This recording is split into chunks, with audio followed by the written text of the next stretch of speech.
Hello. नमस्कार सब गोटा के।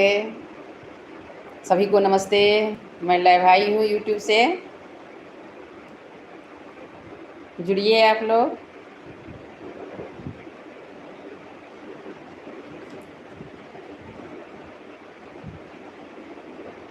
अखन तऽ जय मिथिला जय मैथिली। अपन सबके तऽ परम्परा अलग अछि, बहुत नीक अछि। अलग मीन्स बहुत नीक अछि। सब दिन किछु ने किछु पाबनि तिहार होइते रहत। एखन फेर चौड़चन आबऽवला अछि। हमरा सब दिस तऽ 26 के मनायल जायत। कतेक गोटा 27 के मनेथिन, लेकिन 26 के मनायल जायत। ओकरो बड्ड ओरियान होइ छै। ओरियानमे सभगोटा लागि गेल हैब।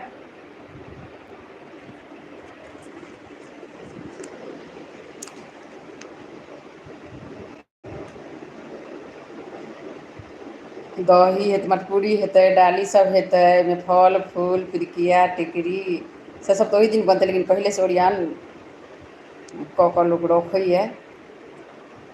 बहुत चीज बनै छै ओहिमे। पिरुकिया टिकड़ी आ सादा पूरी, चिन्नी पूरी, मलपुआ, दालि पूरी, खीर आओर बाँकी फल फूल। लेकिन बड़ नीक लगै छै पाबनि तिहार। अपना सभके तऽ आब पाबनि सभटा पाबनि सभ आबि रहल अछि। हेलो, जुड़िए आप लोग।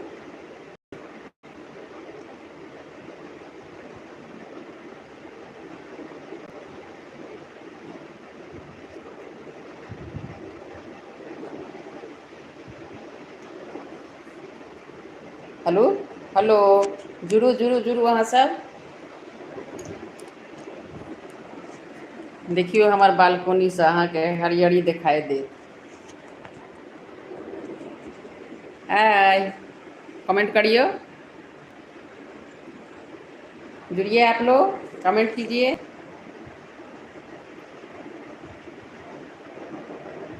क्या सुनना चाहते हैं, क्या मैं सुनाऊं।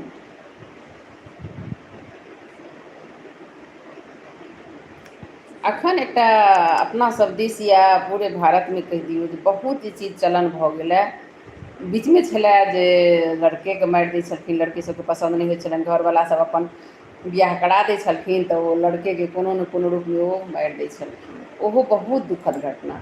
अहाँके नहि करऽके अछि तऽ अहाँ कहि दिऔ माय बापके हम नहि करब, या ओहि लड़काके अहाँ ततऽ नहि बाजि सकै छी तऽ या तऽ ओहि लड़काके कहि दिऔ जे हम हमर प्रेमी अछि, हम ओकरेसँ शादी करब। मारियौ नहि अहाँ, ककरो बाल बच्चा छै, ककरो अनाथ नहि करियौ अहाँ। आब नया चलन भेलै जे लव मैरेज दोसर जातिसँ करब हम। ओहिमे स्वाभिमानी मायो बाप होइ छथिन, बहुत तकलीफ होइ छै माय बापके ईसभ चीजसँ, समाजसँ। अहाँ तऽ बच्चा अहाँ भेलिए तऽ माय बापके मान सम्मान तऽ रखबै ने अहाँ। हुनका नीचाँ तऽ नहि देखबियौ अहाँ। अहाँके ओ की दिक्कत केलथि हे, कथी खुशी, कोन खुशी एहन छै जे माय बाप नहि दऽ पबै छै बच्चाके, जतेक तोरा सामर्थ्य छै। अपने ओ भूखल रहतै लेकिन बच्चाके भूखल नहि, अपने ओ हर खुशीके मारतै लेकिन बच्चाके खुशीके जरूर पूरा करऽ कोशिश करतै, यदि ओकरा सामर्थ्य भगवान देने छथिन जतेक। ताहिसँ बेसी करै छै बच्चाके। लेकिन अहाँ ओहन काज नहि करियौ जे माय बापके नीचाँ देखबियौ। तऽ एखन किछु घटना एहन भेलै अपने सब दिस जे लड़कीके दोसर जातिसँ बियाह केलखिन आओर बाप जाकऽ हुनका मारि देलखिन लड़काके। इहो सब ठीक बात नहि। अहाँ छोड़ि दियौ ने, अहाँके नहि पसन्द अइ अहाँ छोड़ि दियौ, यदि कऽ लेलक तऽ अहाँ बुझियौ हमर बच्चे नहि अछि। अहाँ ककरो मारि नहि सकै छी। तऽ खान सर एकटा कहलखिन हेँ जे एखन हम हिन्दीमे बाजब एहि दुआरे जे एखन कमेंट हमरा करै छथि लोग जे अहाँ हिन्दीमे कहिऔ। खान सर को सभी लोग जानते होंगे, बिहार से हैं वो, जो बिहार में कोचिंग चलाते हैं। उन्होंने एक बहुत अच्छा सवाल किया है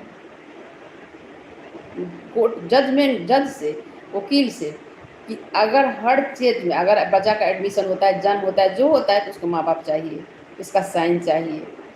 क्या आपने कभी सोचा है कोर्ट मैरिज करते समय कि उसके माँ बाप की ज़रूरत है? माँ बाप को आप बुलाइए, उससे साइन करवाइए। अगर माँ बाप राज़ी नहीं है तो भी वहीं क्लियर हो जाएगा। अगर लड़का लड़की की कोई प्रॉब्लम है तो वहीं क्लियर हो जाएगा। बाद में कोई दुख की ज़रूरत नहीं है। अच्छा होना होगा उस टाइम होगा, गलत होना होगा माँ बाप भी मान जाएंगे, बच्चे मान जाएंगे। बच्चे नहीं माने माँ बाप मान जाएंगे, अगर दोनों नहीं माने दोनों ठीक है, अलग अलग अपना रहेंगे।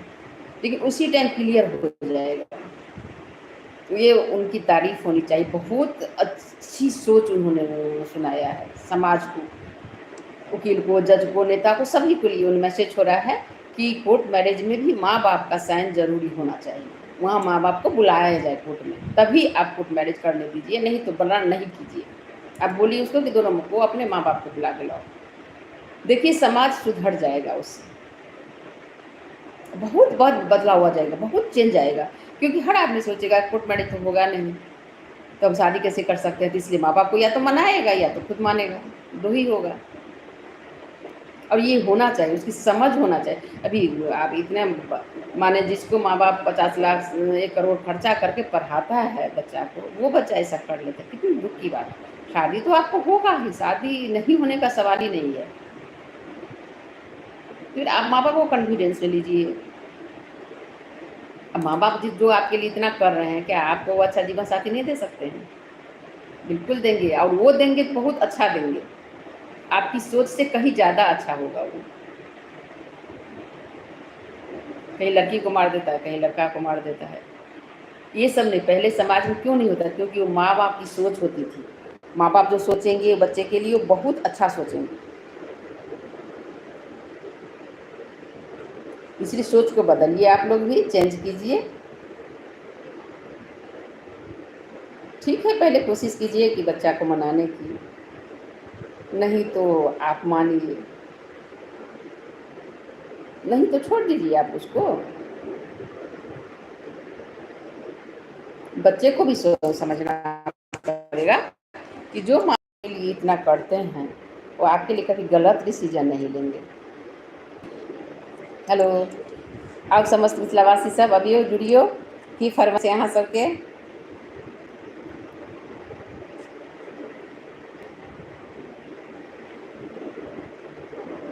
हेलो,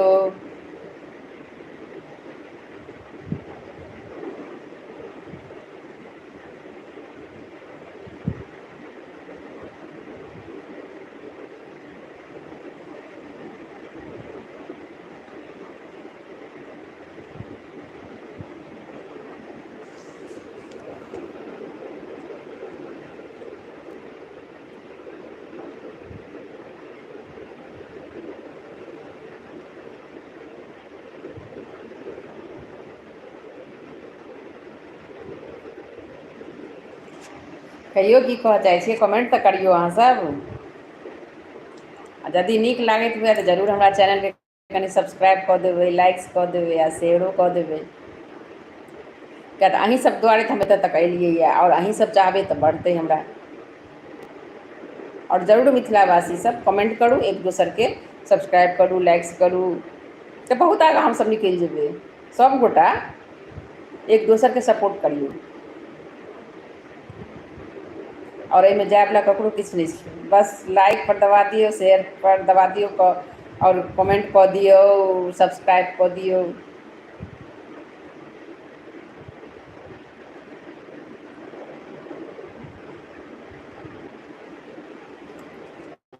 चलो, अब दुर्गो पूजा आबे वाला है, एक हम मैया के बहुत सुंदर गीत सुना रहा छी, सुनिए। कौन गलती के माये सजा दो दिलों, यही सजा दो दिलों, आई बेटी यहाँ के हम बल भोगलूं, यही बल भोगलूं।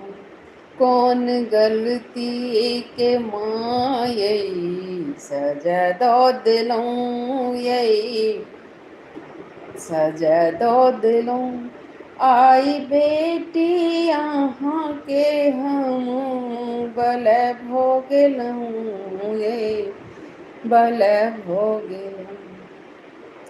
ई दुनिया ने कहियो भेलै ककरो, सब ठकते रहै छै से बुझियो। ई दुनिया ने ककरो भेलै कहियो, सब ठकते रहै कैसे बुझियो, यदि अहूँ एना अनठेबै हे माँ, अनठेबै हे माँ। लोक बुझत अहाँ सत मैं भऽ गेलहुँ यै, माँ भऽ गेलहुँ। कौन गलती के माँ यै, सजा दऽ देलहुँ यै, सजा दऽ देलहुँ। आई बेटी अहाँके हम बलै भऽ गेलहुँ यै, बलै भऽ गेलहुँ।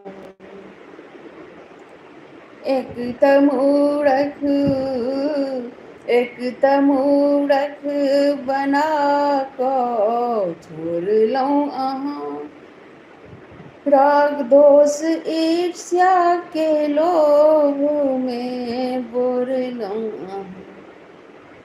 यदि अहूँ एना अनठेबै हे माँ, अनठेबै हे माँ। लोक बुझत अहाँ सत मैं भऽ गेलहुँ यै, मैं भऽ गेलहुँ।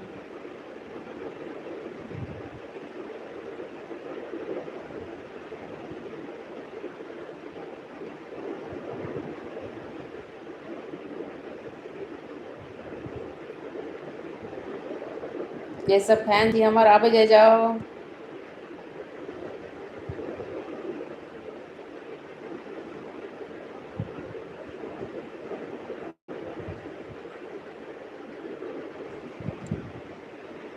हेलो, कमेंट करियो, कमेंट कीजिए आप लोग।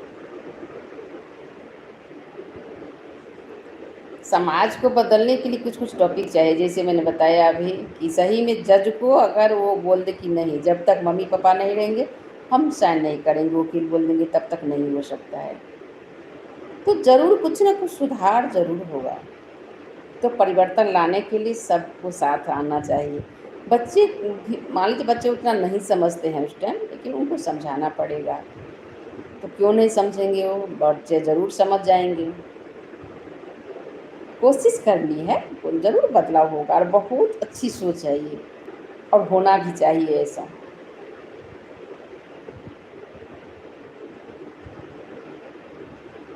आइए आप लोग।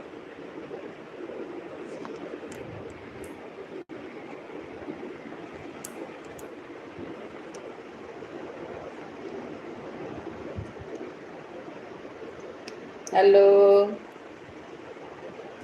कुछ कमेंट कीजिए।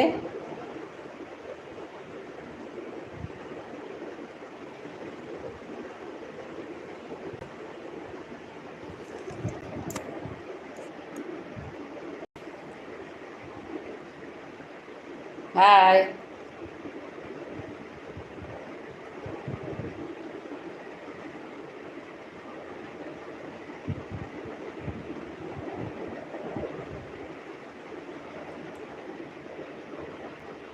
जुड़ू अहाँ सब।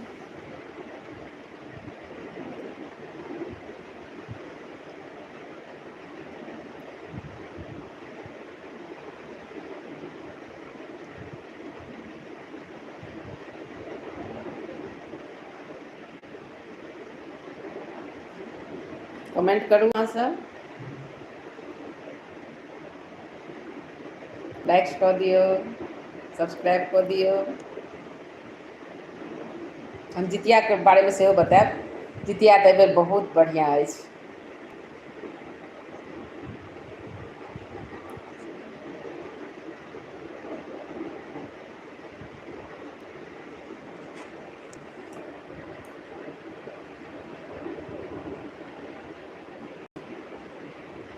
जुड़ू जुड़ू अहाँ सब।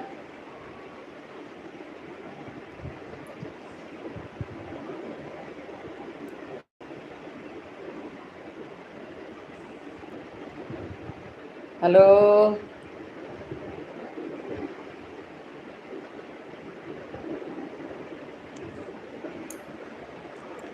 जुड़िए।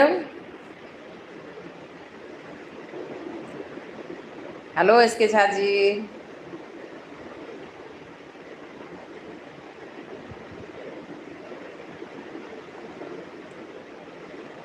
बहुत बढ़िया कऽ रहल छी। धन्यवाद।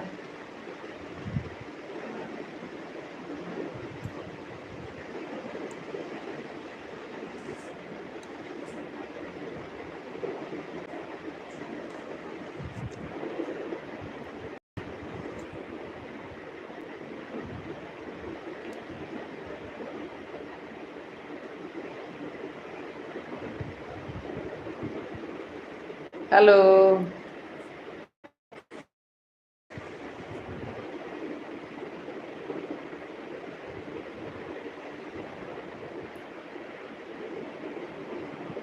हेलो।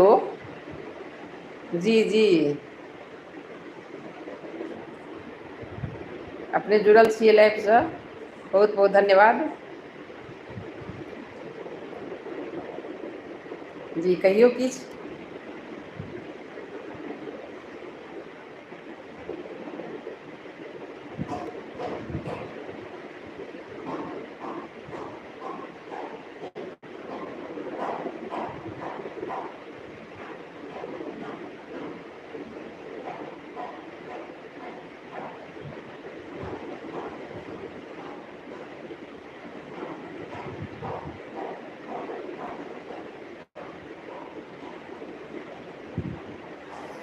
जी जी कहियौ कहियौ।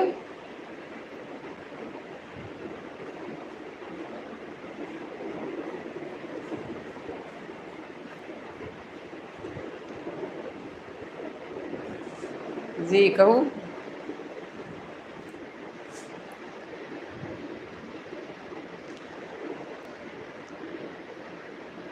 हेलो।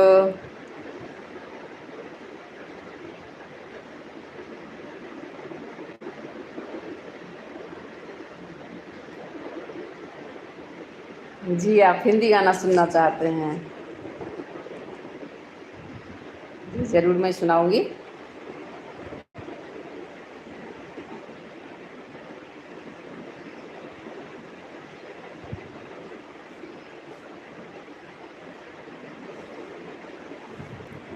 सुनिए, मुझे बहुत पसंद है ये गाना, सब पुराना वाला गाना।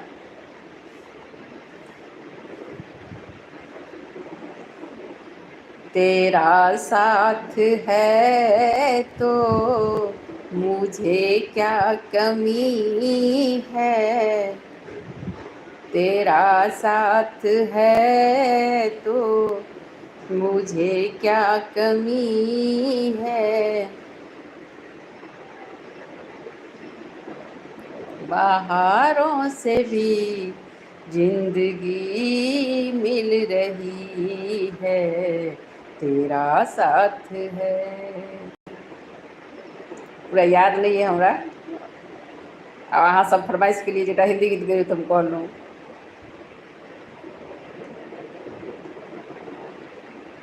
आज के फरमाए थे तो मैसेज, आप लोग मैसेज कीजिएगा कि हिंदी में गाना आप डालिए, तो मैं हिंदी वाला गाना भी डालूंगी। आप लोग कमेंट कीजिए।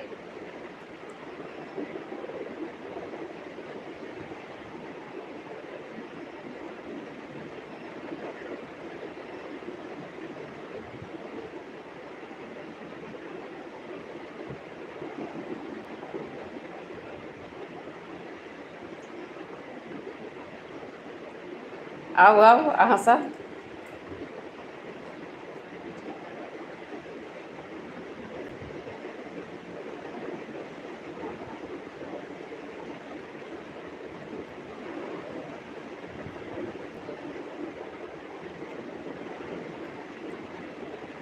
हेलो।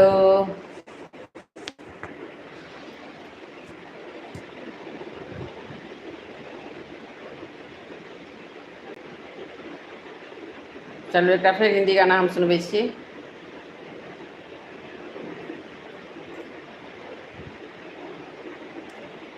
तुम अगर साथ देने का वादा करो मैं यूं ही मस्त नग में सुनाता रहूं, तुम अगर साथ देने का वादा करो। मैं यूं ही मस्त नग में सुनाता रहूं। पूरा पूरा तो हमें याद नहीं है, हम कनी कनी का सुना दै छी, थोड़ा थोड़ा सुना देते हैं, आप लोग बोलते हैं तो।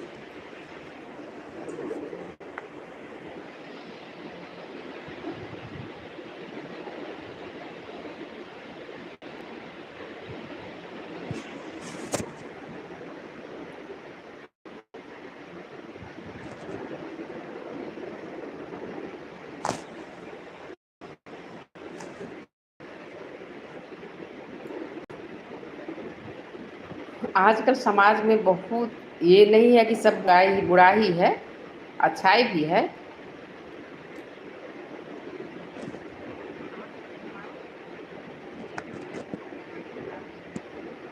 सब बुराई ही है ऐसा नहीं है, अच्छाई भी है, तभी तो समाज टिका हुआ है। कुछ लोग बुरे हैं, कुछ लोग की सोच बुरी है, गलत है, बस उसी को सही करना है। जो अच्छे लोग हैं उनका ये दायित्व बनता है कि हम समाज के लिए कुछ करें। इसके लिए अच्छी सोच, समय समय पर, अभी तो सोशल मीडिया इतना अच्छा है कि आप उस पर डाल सकते हैं, देखते सभी लोग हैं, अच्छी चीज़ सबको पसंद है, लेकिन वो करना नहीं चाहते हैं। तो हम कोशिश करें कि अच्छा चीज़ लाएं सोशल मीडिया पे भी, जिससे लोग जागरूक हों। जैसे फैमिली में ही, परिवार में ही कितना टेंशन होता है भाई, हिसाब से आप चलिए, बराबर करके चलिए, किसी से लीजिए मत। अगर आप किसी से कुछ नहीं लेते हैं तो कोई प्रॉब्लम ही नहीं है। इसीलिए किसी का हक मत छीनिए, किसी से कुछ लीजिए मत। हाँ, आप अपने बराबर पर रहेंगे तो कभी कोई झंझट होगा ही नहीं। जहाँ लोभ होता है, जलन होता है, ईर्ष्या होता है, झंझट वहीं होता है।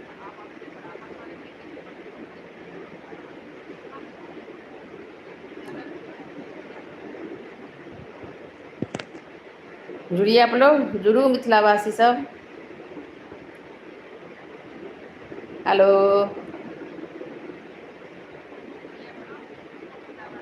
हम एकदम सिंपल, हम होते से कैब नहीं, हम एकदम सिंपल वेलो हैं।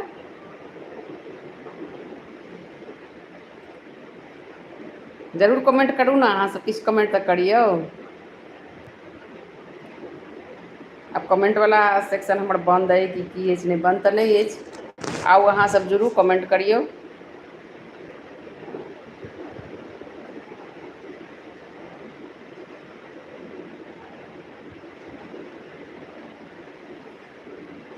एकटा हम भोला बाबा के भजन फेर सुन लै छी, सुनू।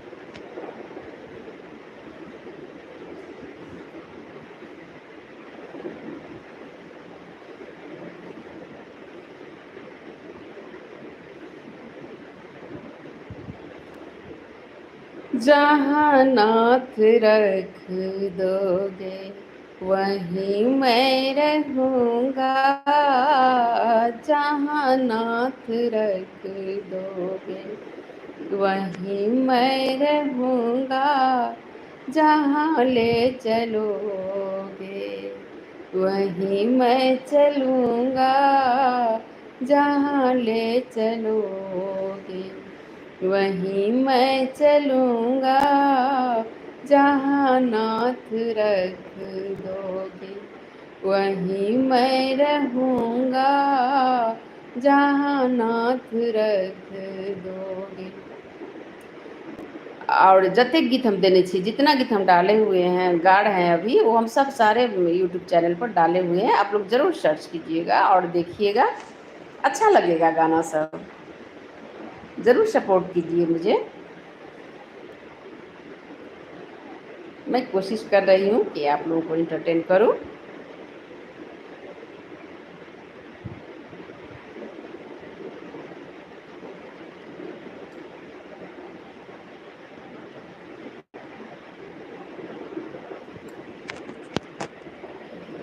चौरचन के बारे में तो बताइए दिलू हाँ सबटा।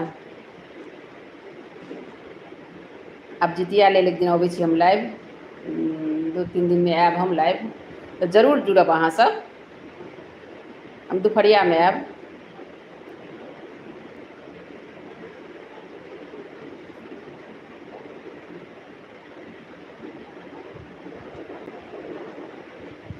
हेलो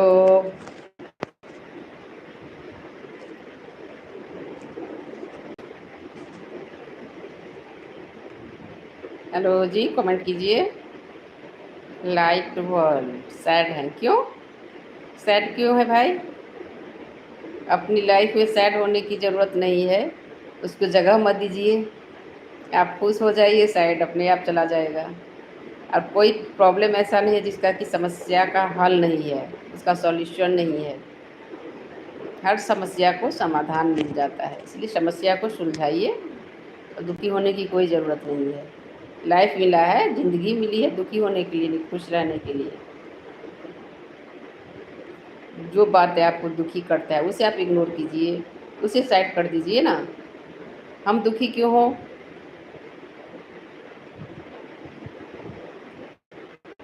धन्यवाद जुड़ने के लिए। आइए जुड़िए आप लोग। हेलो दीपक जी, मैं ठीक हूँ, आप कैसे हैं और कहाँ से हैं आप?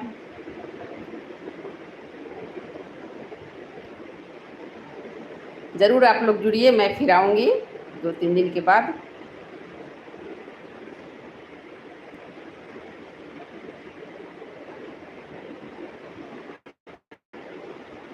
जी, मैं बिहार में मधुबनी ज़िला से हूँ, राजनगर से। आप कहाँ से हैं? आप बोलिए।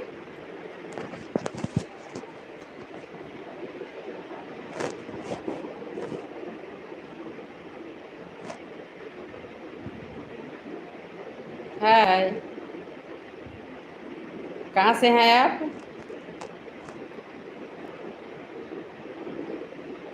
बोलिए, कैसा लगा? आप कमेंट कीजिए, लाइक्स कर दीजिए, सब्सक्राइब कर दीजिएगा प्लीज़। कहाँ से आप हैं बोलिए?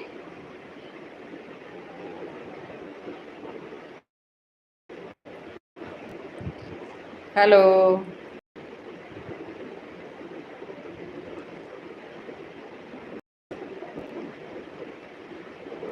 जुड़ू अहाँ सब। की सुनऽ चाहै छियै, की कहऽ चाहै छी?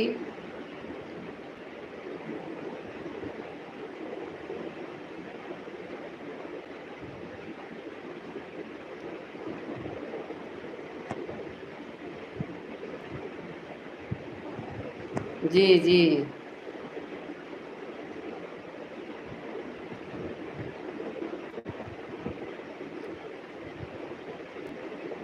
जी, अहाँ दरभंगासँ छी। धन्यवाद जुड़ऽके लेल अहाँके बहुत बहुत। यदि नीक लागत हुए हमर बात विचार, हमर गीत, हमर चैनल पर जरूर देखबै, सब तरह गीत विध सबटा भेट जायत।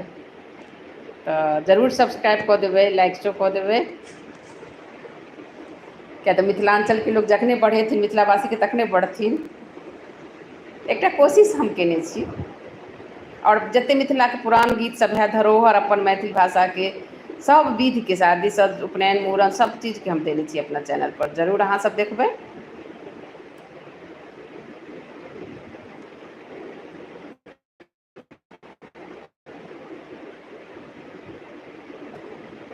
Hello,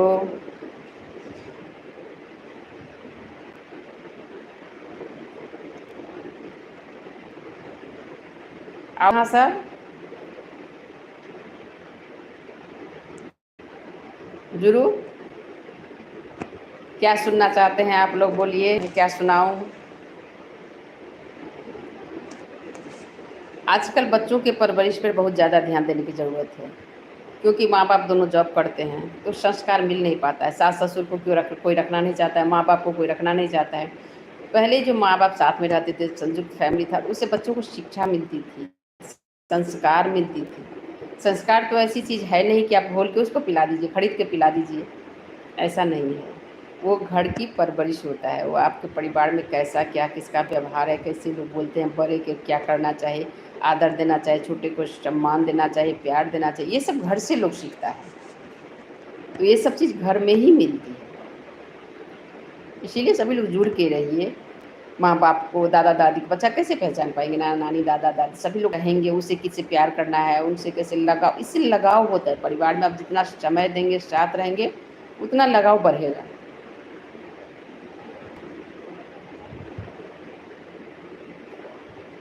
hello.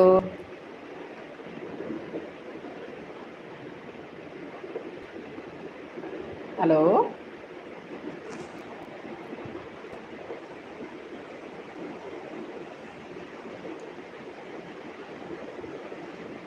जी जुड़िए। कुछ पूछना है आप लोगों को तो कमेंट कीजिए।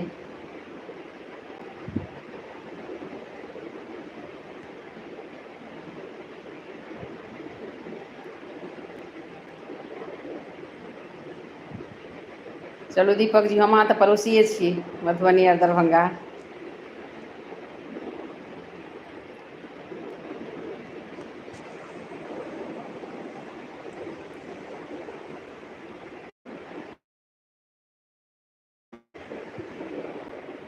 धन्यवाद।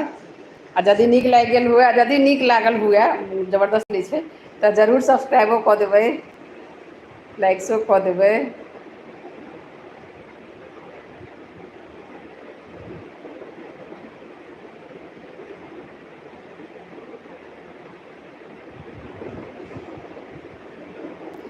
धन्यवाद अहाँके, बहुत बहुत धन्यवाद। नीक लागल, एकटा अपनो सब दिसका लोक तऽ जुड़लखिन, नहि तऽ बेसी लोक तऽ हिन्दीएवला जुड़ै छथिन।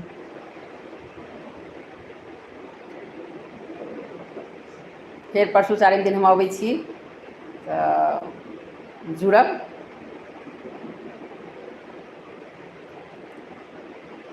आ हमर चैनल पर मिथिलाञ्चलेके लेल छै, देखबै ओहिपर सब विध, कतहु जाय नहि पड़त, कोन पूजा पाठ कोना हेतै और कोन गीत हेतै कखन, सब चीज देल छै। जरूर भेट जायत सब चीज, जे तकबै से। आ नहि तऽ हमरा कमेंट करबै जे हमरा ई गीत चाही, एहि चीजके चाही, ई पूजा पाठ केना हेतै, हम सब चीज अहाँके बतायब। चौड़चनके बारेमे बतेलहुँ हेँ, आब जितिया आबयवला अछि तऽ वएह लऽ कऽ हम आयब, 2-3 दिनमे अबै छी।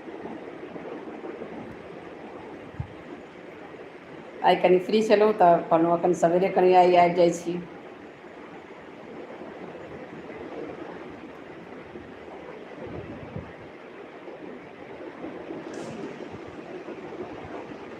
हेलो।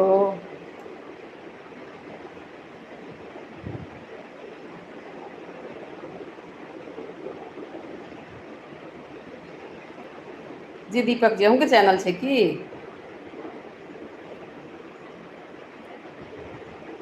अगर हेतै तऽ जरूर हम सब्सक्राइब करब ओकरा, और कमेंटो कऽ देब जे अहाँके पता लागत।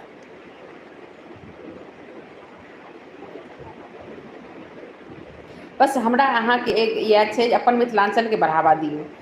देखै तऽ सभगोटा छी, बहुत गोटाके सब्सक्राइब करबै, लेकिन अपना मिथिलाञ्चलके नहि करथिन लोक, किएक तऽ ओ कहीं आगाँ नहि बढ़ि जाथिन। लेकिन एहिमे अहाँके जाय, ककरो जाइए कि, आओर जतेक आगाँ बढ़ैत मिथिलाञ्चलवासी ओतेक बढ़िआँ चीज। और मिथिलाके धरोहर हमरा पर जे कहै, जे आब लोक बिसरल जाइ छै, कजरी गीत, बटगबनी गीत, बसंत, बियाह दानके बहुत चीज एहन छै जेकि लोक बिसरि रहल छै, लेकिन हम उएह सब देने छियै जे ओ परम्परा बरकरार रहै। कोन गीत कखन हेतै, की परम्परा अपना सबके अछि, कोना पूजा पाठ हेतै, लोक बाहर रहि रहल छथिन, बिसरि जाइ छथिन। कोन पूजा, जराउ पूजा होय, कोजगरा होय, सब चीजके हम देने छी, मधुश्रावणी होय, तऽ जरूर अहाँसब देखियौ एक बेर।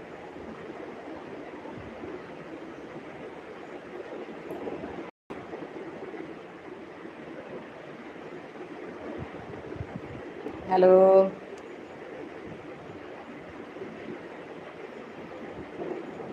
जुड़िए आप लोग।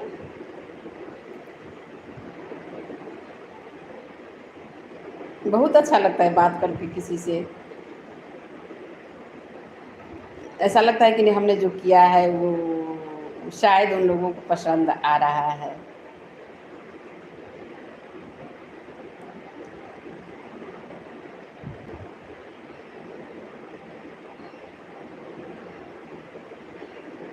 हेलो जी धर्मेश जी, नमस्कार। धन्यवाद। मेरा बोलना आपको अच्छा लगता है, धन्यवाद।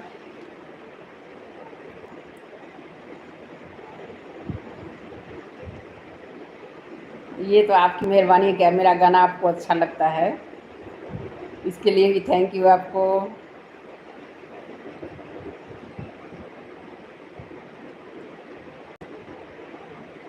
हेलो हेलो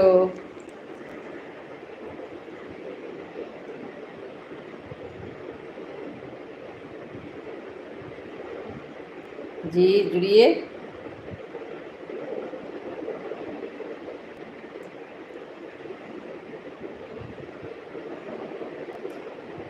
गणेश चतुर्थी से हो वही दिन भैया, 26 तारीख का ही गणेश चतुर्थी। तो चलिए मैं उनका गाना सुनाती हूँ। घर में पधारो गजानंद जी, मेरे घर में पधारो। घर में पधारो गजानंद जी, मेरे घर में पधारो। घर में पधारो मेरे घर में पधारो।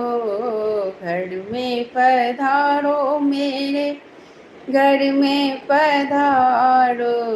घर में पधारो गजानंद जी, मेरे घर में पधारो। घर में पधारो गजानंद जी, मेरे घर में पधारो। आप भी आना संग में रिद्धि सिद्धि लाना। आप भी आना घर में रिद्धि सिद्धि को लाना। मूसक महाराज लेके आना, मेरे घर में पधारो। मूसक महाराज लेके आना, मेरे घर में पधारो। घर में पधारो गजानंद जी, मेरे घर में पधारो। आप भी आना संग गौरा जी को लाना। आप भी आना संग गौड़ा जी को लाना।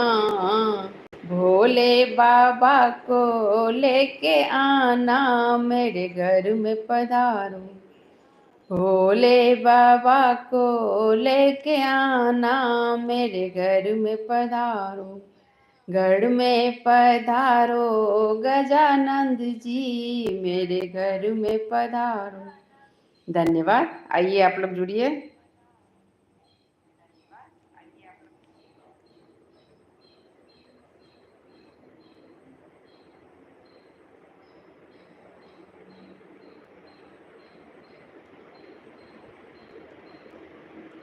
हेलो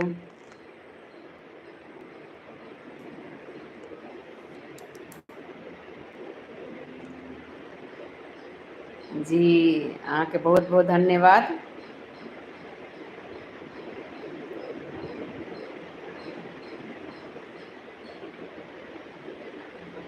जरूर कुछ कमेंट करूँ अहाँ सब तहने तो हम किछु और बताएब कोन टॉपिक पर की गप करऽ चाहे छी अहाँ सब। सबसे बड़ी बात है कि बच्चों में आप इंसानियत डालिए। आज देख रहे हैं छोटे छोटे बच्चे, कल मोबाइल पर मैंने देखा कि 8 का बच्चा 10 के बच्चे को चाकू मार दिया स्कूल में। बताइए वो उसने कहाँ से सीखा? अभी तो उस लायक वो नहीं हुआ है बच्चा, क्योंकि इतना क्रोध, इतना गुस्सा अंदर देखिए। तो आप बच्चे को घर में वैसा माहौल दीजिए कि बच्चे प्रेम से सब कुछ बताए आपको। सबसे पहली बात कि आप बच्चे में इतना कॉन्फिडेंस भर दीजिए कि कुछ हो बच्चे आपको आके बताए, माँ बाप को बताए। और ये काम माँ बाप ही कर सकते हैं। आप उसे प्रेम से बोलिए, प्यार से बोलिए, कुछ भी हो, छोटा से छोटा गलती, बड़ा से बड़ा गलती, आप उसे सजा नहीं देंगे, आप उसे समझाएंगे, बोलिए कि कुछ करके आओ बेटा, हमें बताओ। ज़रूर आपको बच्चा बताएगा और समझेगा भी बच्चा। मैं सभी पेरेंट्स से रिक्वेस्ट करती हूँ कि आप अपने बच्चे को अपने कॉन्फिडेंस में लीजिए, अपने बच्चे को आप समझाइए कि बेटा कुछ हो जाए, कुछ गलत, बड़ा गलत हो, छोटा गलत हो, आप मुझे आके बताओ, अच्छी बात है वो भी मुझे बताओ, मैं आपको कुछ नहीं करूँगा। तभी उसका फ्यूचर बनता है, बच्चा आगे सोचता है, समझाने से बच्चे समझते हैं। आगे जाके बाहर में जाके अकेले उसको रहना है, पढ़ने के लिए जाना है, कैसे रहेगा बच्चा?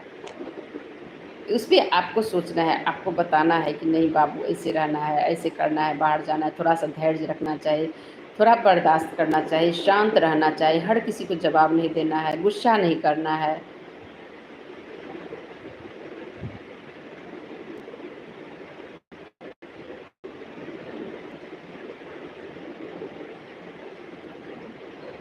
जी, जुड़िए, जुड़िए आप लोग, जुड़िए मिथिलावासी सब। काज धंधा सब दिन होते रहै छै।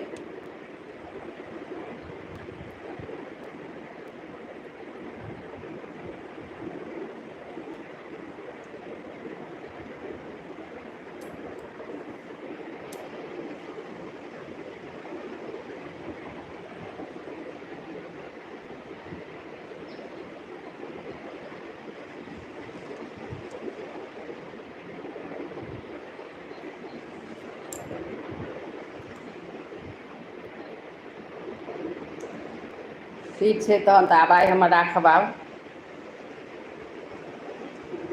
जे जुड़लहुँ हुनका बहुत बहुत धन्यवाद। आ जरूर जुड़े जाओ, जरूर हमर चैनल के सब्सक्राइब, लाइक और शेयर कऽ देबै। रिक्वेस्ट है अहाँ सबसँ जुड़ऽके लेल बहुत बहुत धन्यवाद। फेर भेँट करै छी, सबगोटाके नमस्कार।